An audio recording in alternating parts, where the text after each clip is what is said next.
Turn on your countdown clocks because pro basketball's current labor agreement expires at midnight, and there is no sign of a breakthrough in talks between the NBA's 450 players and 30 owners. Stan Kasten has been here before. He participated in 4 collective bargaining agreements in his 27 years with the NBA. Stan is the former president of the Atlanta Hawks. He's one of the best-known figures in basketball, and he's with us from Atlanta this morning. Stan, in your opinion, is there any way these two sides are going to avoid a lockout at midnight tonight? Well, the problem is the gulf remains enormous, and so there's no prospect whatsoever of a settlement before midnight.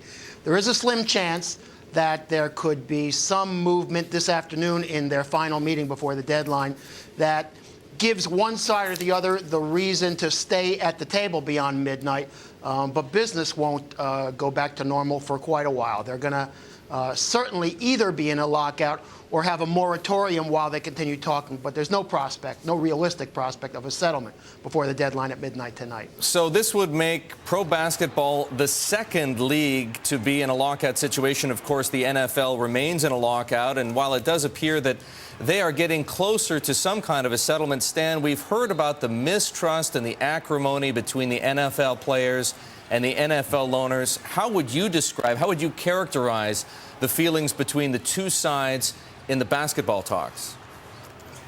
Well, there are significant differences between the two leagues. I don't think the personal acrimony is there in the NBA dispute. It's just that they have a very, very significant economic problem. The NFL is not claiming at the current time that they're losing money, but that's what's happening in the NBA. Over the last few years, with economic conditions being where they are, the NBA now finds itself in a position of losing, in the aggregate, about $300 million a year. And they think, on the other hand, that they should be in a profit position. Their goal is 10% annual profit on their revenues, which would be, say, an aggregate profit of $400 million a year. So there's a swing that they're hoping to achieve in this collective bargaining agreement of about, say, $700 million a year, and that's an awful long way to go. In the NFL, and remember, we're not in collective bargaining anymore in the NFL, we're in an antitrust litigation. That's not the case. The NFL is hoping to avoid getting to the place where the NBA finds itself already today. Stan, there are many people out there who grow skeptical of claims that owners make for how much they're losing money. They think that there's some funky accounting going on, and that if they were to report a P&L the way that, say, a company is required to, we might see something a little better on the bottom line. Should we believe that the NBA, these 22 of 30 teams, are in as desperate straits as we're told? Well, you're right. That's a claim often made, and that's why in this negotiation it's been kind of historic in that the NBA has turned over more financial information than any sport has to any union ever. And even the union is claiming they believe that there are no more than 10 teams which are losing money. The NBA claims 22 teams are losing money. So there is a question of a difference in interpretation of those numbers. But there is no question that there's serious red ink here, and even the union has conceded that. And that's why they have been willing to make concessions. They're willing to come off of the 57% that they're taking out of revenue now. But they're unwilling to go down as far as the NBA thinks it needs to go, perhaps as low as 40%, to fix the problem. What do you think it will take for these two sides to reach an agreement? Describe for me what the players have to give and what the owners have to give.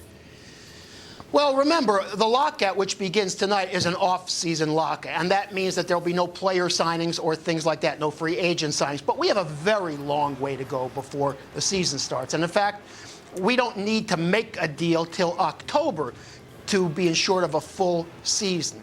Sure, both sides will be losing money from sponsors and perhaps from ticket sales, but we won't lose regular season games until we get, say, past October to make a deal. At the end of the day, the league has guaranteed the players that they will remain at their current level of compensation, say a gross of $2 billion and an average of $4 to $5 million a year. They've guaranteed that that will remain for the remainder of the agreement. And that's why I think with that guarantee in place, there's plenty of time for a deal to still be had as long as the players continue to make progress on coming off of the current 57%. The NBA thinks they will grow their way out of this problem through the natural growth of revenues, but they're unwilling to stay at the current percentages because that would lock them in to perpetual losses. They won't live with that. So the percentage is going to have to come down, and as long as the players are guaranteed their current payroll levels, there is a deal to be made. I just don't think we're very close to it today. Stan, I can't think of anyone we would have rather had to talk about this morning. Fantastic perspective. Stan Kasten, former president of the Atlanta Hawks, one of the best-known figures in basketball, on the prospects of a lockout at midnight tonight in the NBA. Stan, thank you.